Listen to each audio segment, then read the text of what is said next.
কংগ্ৰেছৰ দিনত হোৱা গড় হত্যা আৰু বৰ্তমান সময়ত বিজেপিৰ আমোলত কাজিৰঙাৰ ৰাষ্ট্ৰীয় উদ্যান কেনেদৰে কোনটো পৰ্যায়লৈ গৈছে সেই সন্দৰ্ভত ভাষণ প্ৰদান কৰিলে মুখ্যমন্ত্ৰী ডক্টৰ হিমন্ত বিশ্ব শৰ্মাই। মুখ্যমন্ত্ৰীগৰাকীয়ে কংগ্ৰেছক সমালোচনা কৰিলে, এলিভেটেড কৰিডৰৰ বিৰোধিতা কৰা গৌৰৱ গগৈক তীব্ৰ সমালোচনা কৰা পৰিলক্ষিত হয়।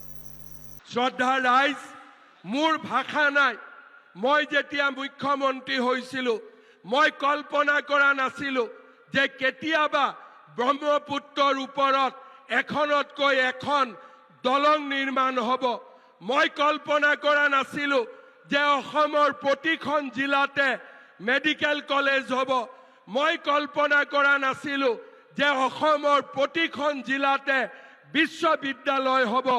মই কল্পনা কৰা নাছিলো যে নুমলীগড় গহপুৰৰ মাজত টানেল হ'ব, কাজিৰঙাৰ ওপৰত এলিভেটেড কৰিডৰ হ'ব, শিলচৰ আৰু গুৱাহাটীৰ মাজত 22,000 কোটি টকাৰ কৰিডৰ হ'ব, গুৱাহাটীত ৰিং ৰোড হ'ব, কলিয়াবৰ আৰু বোকাখাটৰ মাজত এলিভেটেড কৰিডৰ হ'ব।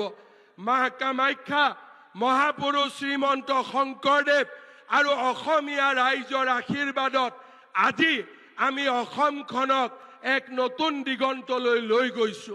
মই অসমবাসী ৰাইজৰ হৈ প্ৰধানমন্ত্ৰী ডাঙৰীয়াক কৃতজ্ঞতা জনাইছো। কাজিৰঙাৰ বন্য জন্তুৰ পৰা অসমীয়া ভাষাক ধ্ৰুপদী ভাষালৈকে আপুনি আমাৰ জাতিটোক সন্মানিত কৰিলে। বাগৰুম্বাৰ পৰা বিহুলৈকে, ঝুমুৰৰ পৰা লাচিত বৰফুকনলৈকে আপুনি অসমীয়া জাতিক প্ৰতিষ্ঠা কৰাত আমাক অদ্ভুত ধৰণে সহযোগিতা কৰিলে। অসমীয়াই আপোনাক কেতিয়াও নাপাহৰে।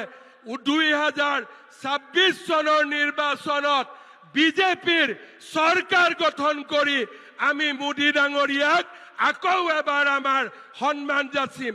চৰকাৰ হ'বনে নহ'ব? বিজেপিৰ চৰকাৰ হ'বনে নহ'ব? মোদী ডাঙৰীয়াক আমি বিজেপিৰ চৰকাৰ উপহাৰ দিম নে নিদিম? তেতিয়াহ'লে মোৰ লগত সকলোৱে ক'ব, ভাৰত মাতা কি, ভাৰত মাতা কি, নৰেন্দ্ৰ মোদী, নৰেন্দ্ৰ মোদী। এতিয়া আমি সাহসী অসমীয়া, এতিয়া আমি আত্মবিশ্বাসী অসমীয়া। প্ৰধানমন্ত্ৰী ডাঙৰীয়াৰ নেতৃত্বত অসমে ছেমি কণ্ডাক্টৰ লাভ কৰিছে।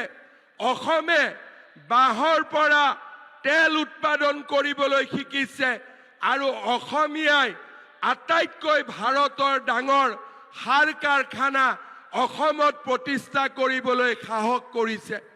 প্ৰধানমন্ত্ৰী ডাঙৰীয়াৰ আশীৰ্বাদত এতিয়া অসমীয়াই নিজৰ জাতিৰ স্বাভিমান ৰক্ষা কৰিবলৈ শিকিছে। চৰাইদেউক বিশ্ব ঐতিহ্যৰ স্বীকৃতি, অসমীয়া ভাষাক ধ্ৰুপদী ভাষাৰ মৰ্যাদা, লাচিত বৰফুকনৰ সুবিশাল প্ৰতিমূৰ্তি, আজি আমি এটা অটল, অবিচল আৰু আত্মবিশ্বাসী জাতিত পৰিণত হৈছো। এতিয়া অসমীয়াক কোনেও ৰঙা চকু দেখুৱাব নোৱাৰে। অসমীয়াক যদি কোনোবাই ৰঙা চকু দেখুৱাবলৈ চেষ্টা কৰে, তেনে ব্যক্তিক আমি যেনেকৈ 1.5 লাখ বিঘা ভূমিৰ পৰা উচ্ছেদ কৰিছো, আমি তেনেকৈ অসমীয়াই মৰণপণ যুঁজ দিবলৈ সাজু হৈছো। আজি অসমত পৰিৱৰ্তন হৈছে। এতিয়া আৰু কাজিৰঙাত কোনেও গড় হত্যা কৰিবলৈ সাহস কৰিব নোৱাৰে।